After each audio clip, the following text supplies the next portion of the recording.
Hey guys, Django Fett here with another episode of the awesome Mandalorian podcast, and I'm joined with my friend Captain Awesome, Hey guys. and we have a guest this time, and it is General CJG. Hello. How are you? We're good. Thank you for joining us as a guest, and we will be sure to post his information, General CJG's information, in the comment section below.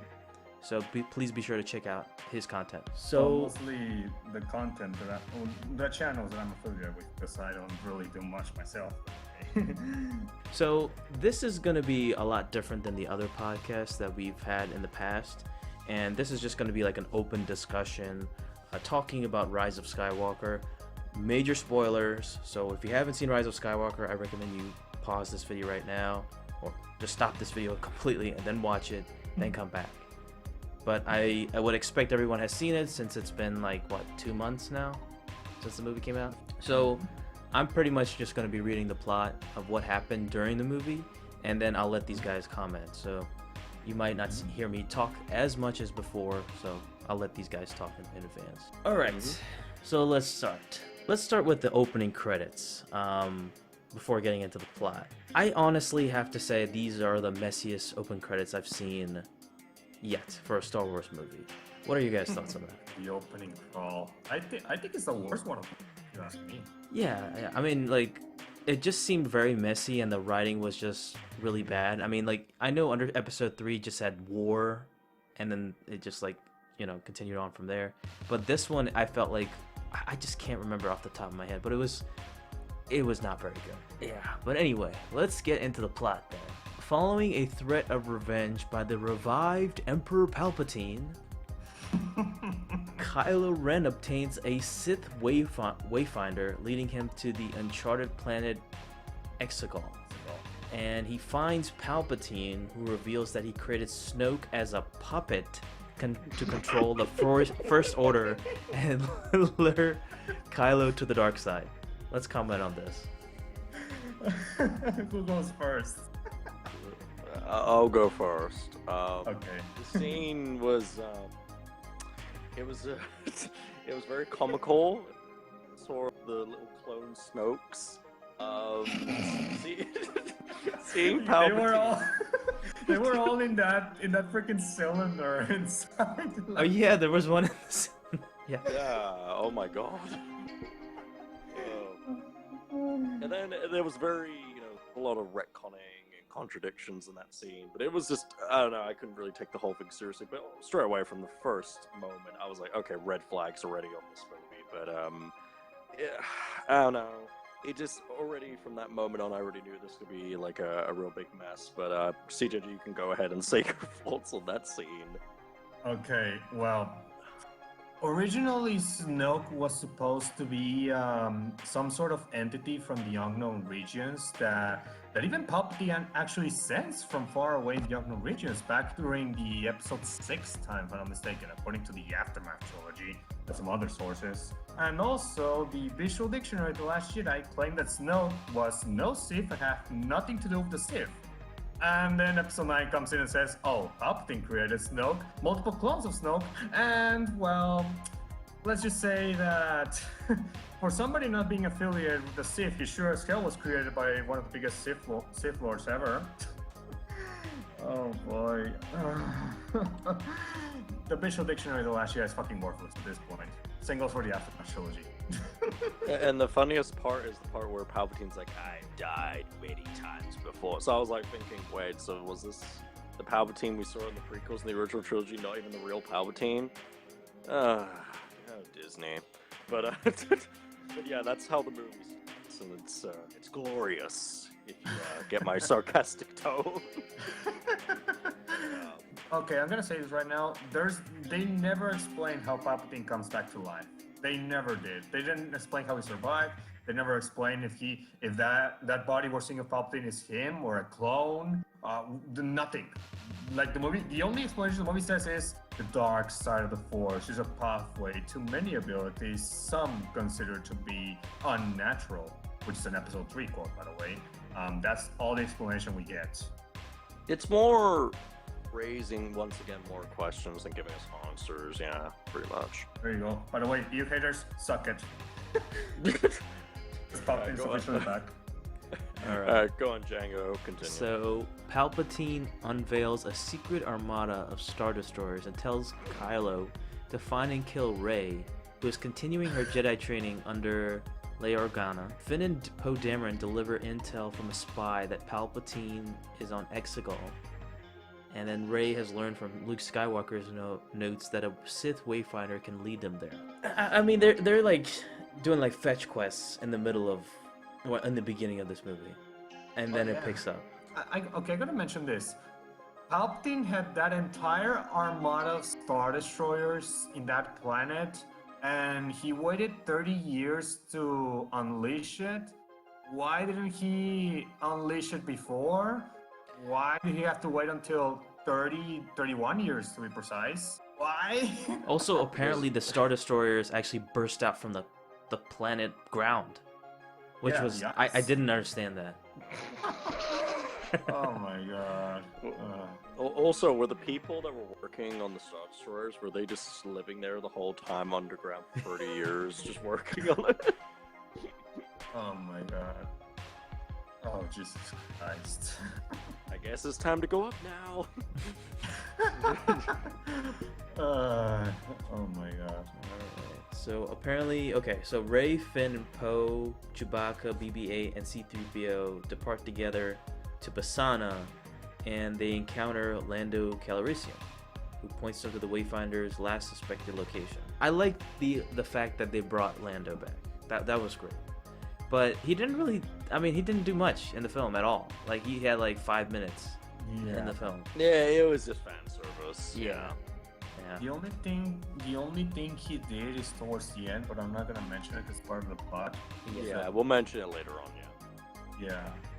I think Lando was the only positive I can get behind. That at least he was not ruined like other characters. I will admit, it was nice seeing Billy D. Williams back as Lando. I'll be honest, it was pretty nice to see him back. Yeah. Well, what's ironic is that in the Dark Empire audiobook, Billy D. Williams actually voices his character in, I think, the first Dark awesome. Empire one. So Really? that is awesome too. I mean, it doesn't surprise me because he has done voice work for several EU media, like for example, Star Wars Jedi Knight 2 Jedi Outcast. He also voiced Lando in there. I think he did Rebels too, from what I remember. Mm-hmm. Yeah. So Kylo learns where Rey is through their Force bond and travels there with his Knights of Ren. So we finally get Knights of Ren back, and they don't really do anything at all. They're just the quiet guys who just stalk Rey the whole time. By the way, can I mention that the Knights of Ren, they don't even seem to be Force users at all. Like, they're just typical henchmen that Kylo just apparently promoted them to be his bodyguards, I guess. They're not even like characters or anything, are they? They just don't even say a single word of dialogue. They're so boring. Yeah, because like they were mentioned in Force Awakens, and then after that, they disappeared for some reason. Because Episode 8 didn't bother to show them because Rian Johnson forgot about them. Oh boy. Sensing that Kylo is nearby, Rey goes to confront him. The First Order captures the Falcon, Chewbacca, and the dagger. And attempting to save Chewbacca, Rey accidentally destroys a First Order transport with Force lightning. And you think that Chewbacca has been killed right there. Well, I was laughing when Kylo Ren and Rey were having a tug of war with the spaceship. That made me laugh a lot. And then the Force lightning, I was like, what? What the fuck? But yeah, go on, CJG. You can say your faults. Okay, my thoughts is this. I actually kind of knew it was going to happen because I read the plot leaks before watching the movie, but I was stunned at how much the plot leaks were so accurate to the movie, like literally. Every single part was in the movie was in the plot leaks. Well, there were a few parts and things that the plot leaks missed, but that one in which Rey and Kylo Ren were forced pulling the ship and Rey released the Force lightning, almost killed Chewbacca, that was in the plot leaks, and I was like, Oh my god, they actually did it. I was laughing my ass. And you think Chewbacca has been killed right there, but it's just like, why would you consider killing Chewbacca just like that? And like one of the dumbest deaths right there. Can I just say one thing as well about this that makes it even dumber? Because wasn't Finn watching like the Knights of Ren with Chewie? Yeah. And so wouldn't he have seen if he had gone to the spaceship or not? Like, it's so dumb. Well, here's the thing. Expectations subverted! J.J. Abrams way. In this movie, they constantly travel from one planet to another, like all the time. So they next go to this planet called Kijimi to have the Sith text extracted from C-3PO's memory, because apparently he's not allowed to say the message that he translated or something from the artifact. He wasn't allowed to say it, so they had to travel to this other planet so they could figure out C-3PO's message, which makes fuck all for some reason. Oh my god. I talked this with Oxnovia when the movie came out a few days after. He told me that it makes no sense that Anakin would have installed some sort of locks or blocks in C-3PO's memory in terms of Sith text, because how did Anakin even knew the Sith even existed to begin with? That's one thing. And second, C-3PO, why are they not allowed to say it? Why is he not allowed to, like... It just makes no sense. It makes no sense. Like, Anakin would never have put out any sorts of locks. He would have made him a protocol droid that can translate anything from the 6 million forms of communication. Why is it now that one of those 6 million forms of communication apparently C-3PO not read it for no reason? It makes no sense. Oh, I want to make another point on that scene as well. The funniest thing with C-3PO is this. You know the part where he goes, I just want to look at my friends one last time. And I was thinking two things. I was thinking, one, they are always horrible to you, so how are they your friends? And two, that's devalued later on, but, you know, Django will explain that when he mentions that part, so... Oh, I got another thing to mention about that. C-3PO is talking about his friends, which is Rey, Finn, and Poe. But actually, you have barely interacted with all of them together. You weren't even around them for too long in the two previous movies. So how are they your friends? They're always just dicks to him all the time. Yeah. Yeah, I feel like after his memory gets wiped away, and he forgets everything previously, he is even more annoying than ever. Oh yes, I actually agree. It just got to me. I hated him. I've always liked C-3PO, but now I like hate him with passion after that. I'm sorry, but Jar Jar Binks episode 9 for the win over C-3PO in episode 9. Okay, so while Kylo searches for Rey, the group infiltrates his Star Destroyer. And Rey recovers the dagger and has visions of her parents being killed with. Kylo informs her that she is Palpatine's granddaughter. The Sith Lord had ordered Ochi to recover Rey as a child, but her parents hid her on Jakku to protect her, finding out that she is Palpatine's granddaughter. There's so much to talk about this paragraph. Okay, where do we start? I guess we just that big one, that she's Palpatine's granddaughter. Okay, can I mention this? How, if she's Palpatine's granddaughter, why is the lightsaber in episode 7, Anakin's lightsaber, calling to her? Like, why? Like, does the lightsaber want to kill Palpatine or what? I have no idea, dude. I mean, the fact that Palpatine would want to fall in love, the most evil son of a bitch out there alive, wants to fall in love and apparently wants to have an heir. Like, the guy would never want to share power. The guy is evil as anything. And I'm supposed to he's the one person you never expect to feel love at all or show any compassion. Yeah. That's true. I know, I understand how Sith can actually fall in love and they're free to do so, but this makes no sense for me because Palpatine is above all of it. Palpatine is a power-hungry, controlling egomaniac. That's what he is. You could even say he's a psychopath. So he doesn't really have any empathy whatsoever towards anybody. So, well, that's what he usually is, but apparently Disney Star Wars, there was this comic in which said that he would allow Darth Vader to inherit the Empire if he died, which makes no sense in the movies. But actually, if you ask me, in the beginning of this movie, Episode 9, we already have Palpatine breaking character. He wants Kylo Ren to take for the Final Order just by killing Rey, which.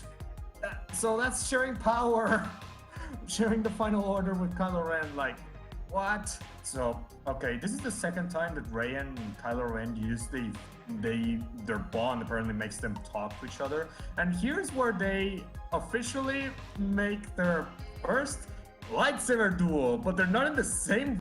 Like, Rey ground the planet, and they somehow using the Force to make a lightsaber duel from far away, and that's how Kylo Ren that's what Kylo Ren uses it to literally find Rey.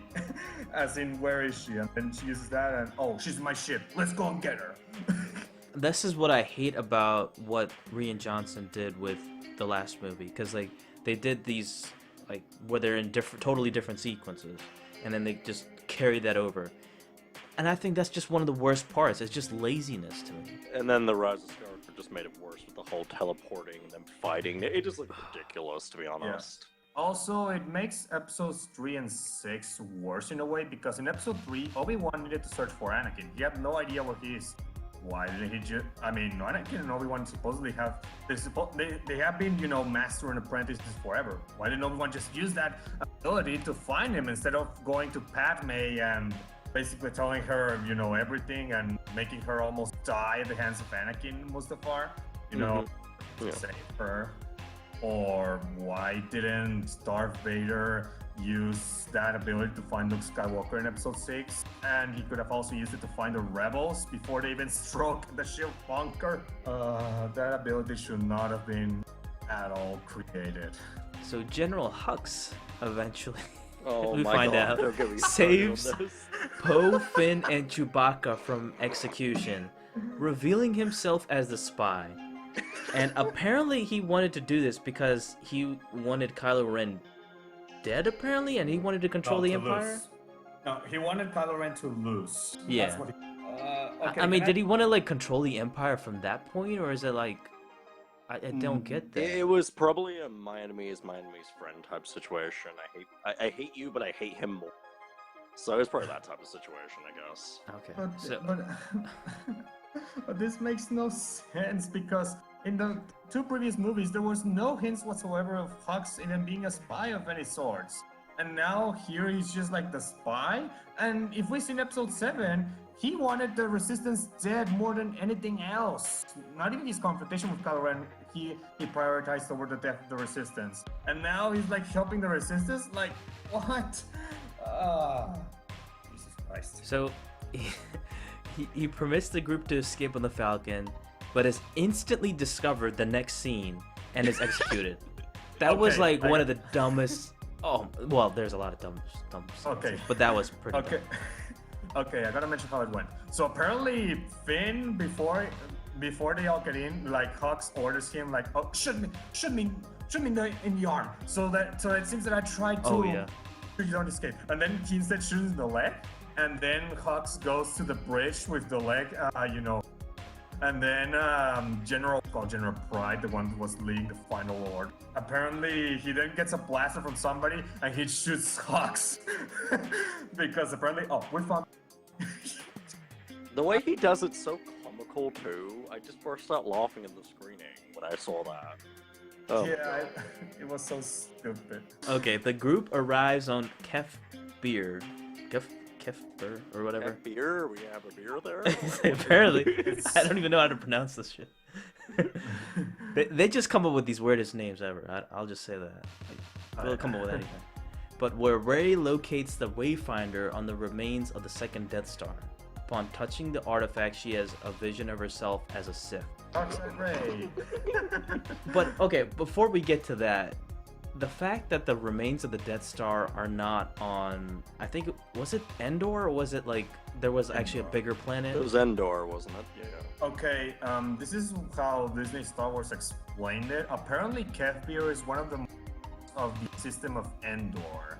That's how it explained it. A moon of Endor and the location of some of the wreckage of the second Death Star.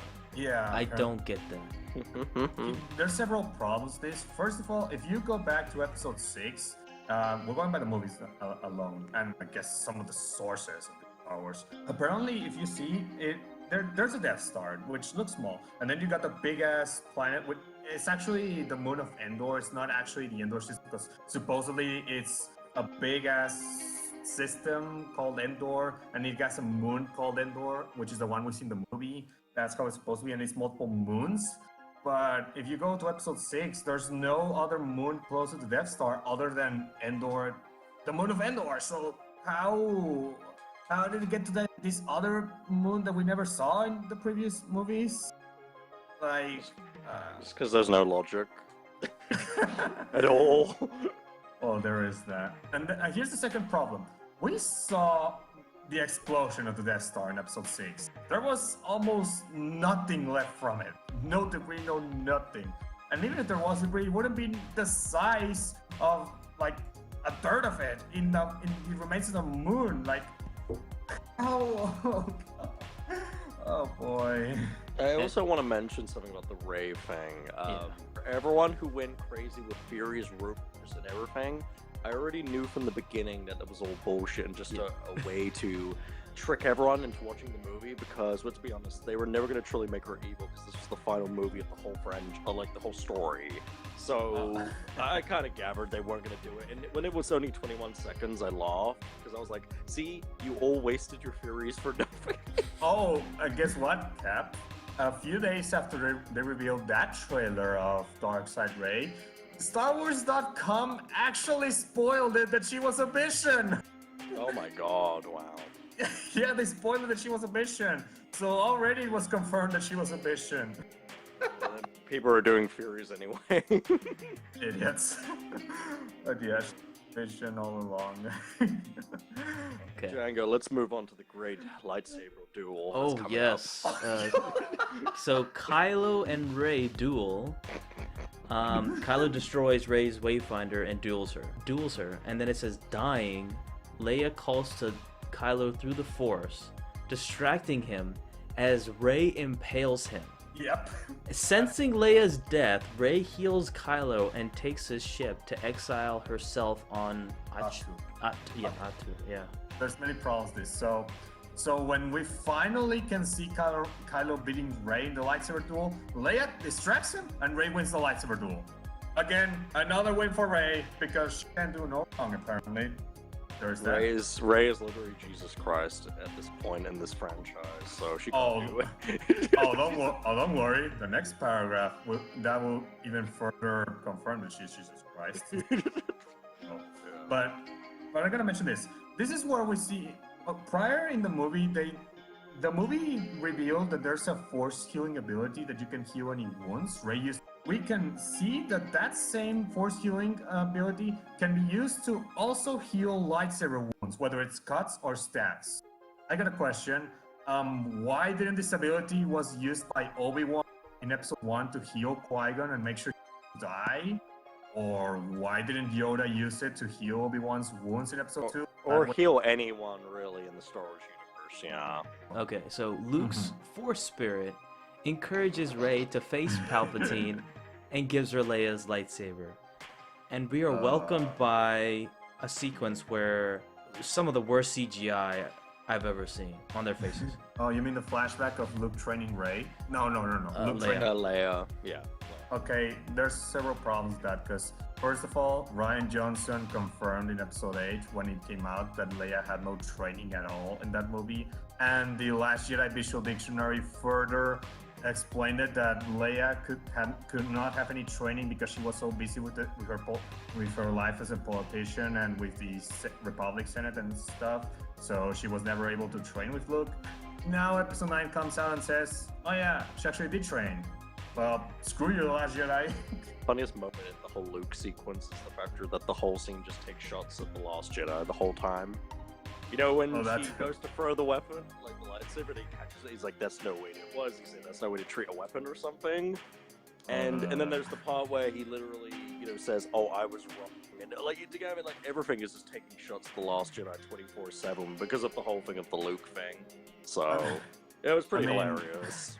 I mean, it would have been funny if it wasn't that Luke is now being a hypocrite, and also Luke's Force Spirit apparently can actually touch physical stuff from the physical world, like lightsabers and stuff, and he can use the Force to levitate stuff. So it's like taking Episode 8's idea of Force Ghost, altering the living world even more so. Because in Episode 8, it was Yoda with the lightning storm, putting in flames the tree, and now it's Luke catching the lightsaber and with the Force. So why didn't you just shit Obi-Wan and Yoda in Episode 6 and 5? Oh, and another thing I want to mention, another shot at the Last Jedi, because you know how people in the Last Jedi wanted Luke to get, rise up the X-wing that was like submerged in the water, but he never did. In this one, he does do that, and also they ripped off The Empire Strikes Back, because remember Yoda basically does something similar in that movie where Luke watches him lift it. So it's like another rip-off of another classic movie. So I'm not surprised. So yeah. Rey leaves for Exegol in Luke's X-wing fighter using the Wayfinder from Kylo's ship. Meanwhile, Kylo converses with the memory of Han Solo, and he throwaways his lightsaber and reclaims his identity as Ben Swallow. Okay, I gotta mention this. Why is Han Solo now appearing in Kylo Ren's mind? Why didn't he do it in Episode 8? Like at the end? Why now? And also, after being evil throughout this whole trilogy, he's suddenly, without no build-up or anything, suddenly becoming good all of a sudden.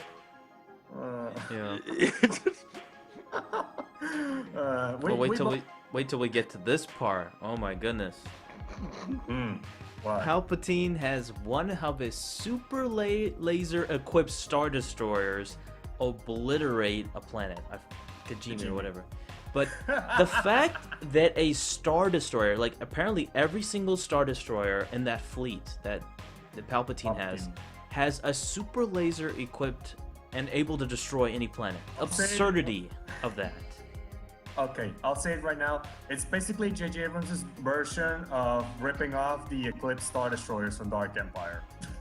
But they were at least cool looking. These are just regular Star Destroyers, and apparently they're powerful enough to have freaking super lasers on them. But they had to build a Death Star previously, which is the size of a moon, and that could kill to destroy a planet. But freaking Star Destroyers apparently can have a super laser that could destroy a planet.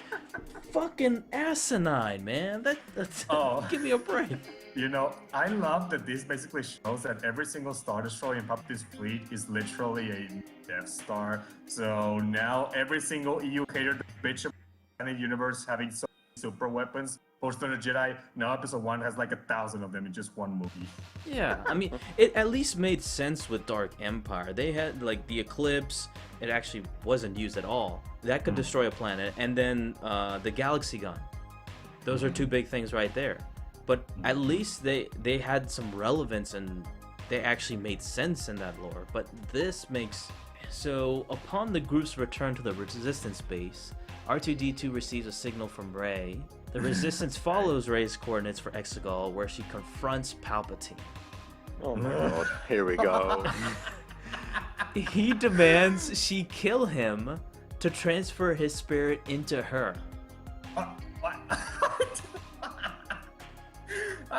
What? That's not how it was in the movie, but okay. Django, do you remember the part when he goes, "Let the retro begin"? Yes, and there's like hundreds of like different Sith disciples apparently. And, they're called. They're all acting like snakes or something. Like hissing and stuff. Yeah. Apparently, they're called the Sith Eternal. That's what that group is called in Exegol. So they are. Okay. Oh, that's something. Next. Lando brings reinforcements from across the galaxy to join and the battle. All hope is lost. Apparently, he brought the entire galaxy with him. I wonder where they got that from. Yeah.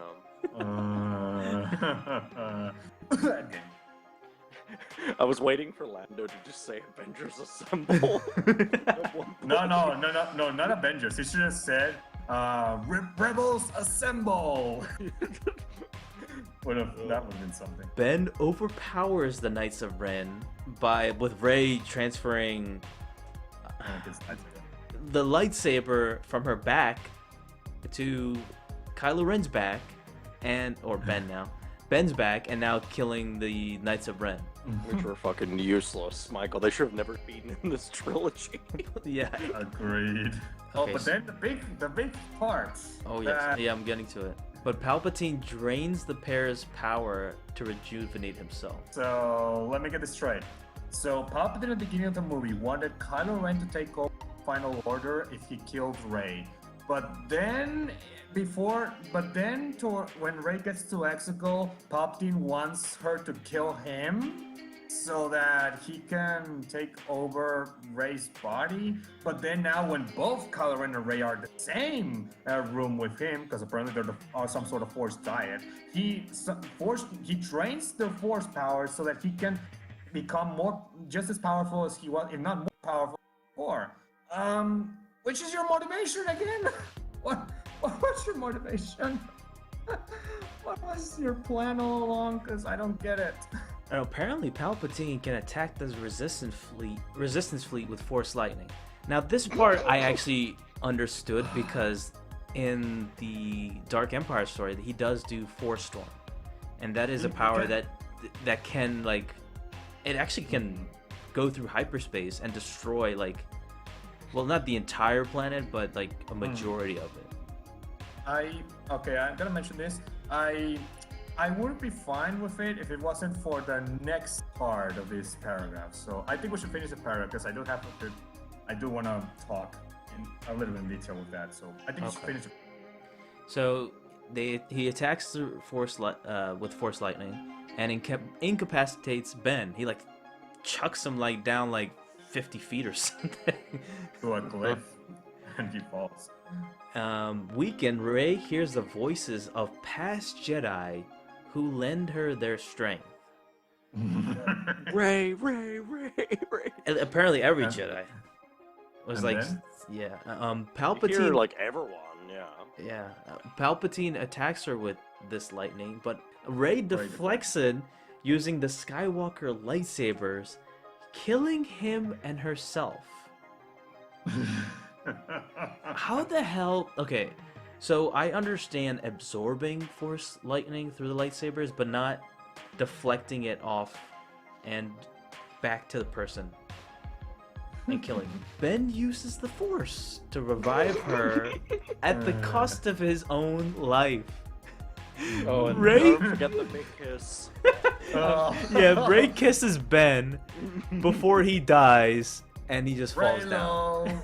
Reylo is real now, apparently. It's confirmed. People have been dying for this, and now it happened, and then he just dies right there. The Resistance destroys Palpatine's command ship, leaving the Armada trapped over Exegol. As people across the galaxy rise up against the First Order, the Resistance returns to their base to celebrate. Oh boy. Before we get to the final part, I want to discuss this battle between Rey and Palpatine. So, okay. What I was saying before with the Fourth Lightning Storm,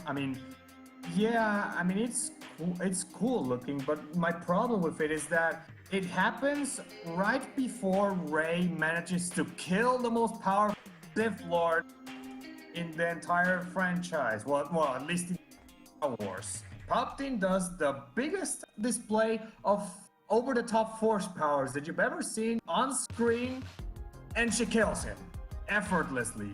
May I remind you that Rey only has 1 year of training, some Palpatine blood inside her, and a motivational speech and she kills him. And she even gets out of it alive, him staying alive. By the way, you haters, Starkiller beating Palpatine, oh, that's nothing, because he died at the end. Rey didn't even die. She won and killed him and brought balance to the Force. So, oops. And also you haters, over the top 4 in episode 9, because that lightning storm, it's so powerful that it could even destroy an entire Death Star if it wanted. So, oops, there's also that, which you hated so much in Dark Empire. And now we mention the great best scene ever in Star Wars movie history. Go on, Django. Okay. After the celebration, Rey visits Luke's abandoned childhood home on Tatooine and buries the Skywalker lightsabers, having built her own, apparently. A passerby asks her name, and as the spirits of Luke and Leia watch, apparently it's not Kylo, she replies, Rey Skywalker, and the movie ends right there. Okay. I'm gonna mention this. Just because you call yourself a Skywalker doesn't mean you're a Skywalker. That's not how it works. That was one of the cringiest, actually no, the most cringiest ending I've ever seen to a saga. Jesus Christ. It was bad. So, yeah. It was. How bad. come So- Kylo Ren didn't even turn into a Force Ghost and actually was like part of like the Force Ghost, like with Luke and Leia? Yeah, I thought Ben Solo was. I thought Ben was gonna be next to Luke and Leia at the end, but he wasn't. Yeah. No, that only spot is reserved for for Anakin. That's it. Wow. Not for wannabes. You know, not Anakin showed up alongside Luke and Leia. Believe it. So he also is out of it. Okay. Jesus Christ. So let me get this straight. So episode 9 ends, and officially there's no Skywalker. There's no Luke. There's no Ben Solo. There's no Leia, and there's Rey, but he's not even a Skywalker. So can I ask, what was the point of the ending of Return of the Jedi again? What was the point of Vader's sacrifice? Because What was the point of everything when you really think about it now? It's like, yeah, what was the point of it? Because I don't think there's any point. Oh, by the way, Django, I'm glad that you skipped over, the Jenna, Rose, Suri, all this other rubbish and everything, because I didn't even need to be in the movie at all, so I'm glad we just skipped all of that crap. Oh yeah, Because that's the thing with the Colin Trevorrow script, is that he wanted to give Rose more runtime, but in this movie, this is the one thing I'll praise about it, that Rose is not in this fucking movie at all. she barely is in it. I know. That's a good thing. Here's something that I forgot to mention in the paragraph. So the way that Kylo Ren revives Rey is basically using that same Force healing ability to bring her back from near death. So why didn't you use this? Why didn't Luke use this to make sure that Anakin doesn't die in Episode 6? Can you explain me that one? Because now it makes no bloody sense at all. It could have been avoided easily, but nope. So, any final thoughts before we end this? I guess I'll go first. Well, screw Episode 9. It's officially the shittiest Dark Empire ripoff ever. And possibly the worst Star Wars movie ever. I think it's slightly worse than Episode 8. Slightly. Oh god, let me just keep this nice and short. The only thing of the Disney Star Wars era that I've liked so far, that I've experienced, is The Mandalorian. I've hated or either didn't care for anything else so far that I've watched live action. And I will say that The Rise of Skywalker is definitely one of the worst and most insulting endings to an entire saga that I've ever seen. And overall, I officially don't really want to watch any more Disney Star Wars movies for the future. If it's a TV show, then maybe even Disney Plus, but not any more movies. I'm done. So go on, Django. Yeah, I'm officially done with the Star Wars movies. That's the one good thing about this movie, is that this is the last of this garbage that's coming out. So, like, you guys can check out my non-spoiler thoughts of this movie, but basically, yeah, this movie's a mess. It's all over the place. Yeah, it was just not a good movie. It was not a very good movie at all. I'm looking forward to the future with The Mandalorian, Jedi Fallen Order. Those were two excellent Star Wars stuff that made up for this movie. So I am looking forward to the future when it comes to TV shows and video games, because I think that's where it's going to really shine. With, Star Wars from this point on. As for movies, we can forget about it. Just take a long break from this shit. They're actually already planning a High Republic era movie trope. Between the Old Republic era and Episode 1. I think we can probably save that for another podcast episode or something, and we can discuss that. But yeah, I have a lot to say about that too. But yeah, I think we're discussed pretty much everything. Thank you, Cap, for joining me. Thanks as always for having me on, and it's always a pleasure to do this with you, bro. Yeah, absolutely. And CJ, thank you. You're welcome, man. Any time to destroy episode 9, I guess. Yep. And we will be sure to post, Cap's information as well as CJG's information in the description of this video. So please be sure to check these two guys out. And we'll see you guys on the next awesome Mandalorian podcast episode. Bye, guys. Bye.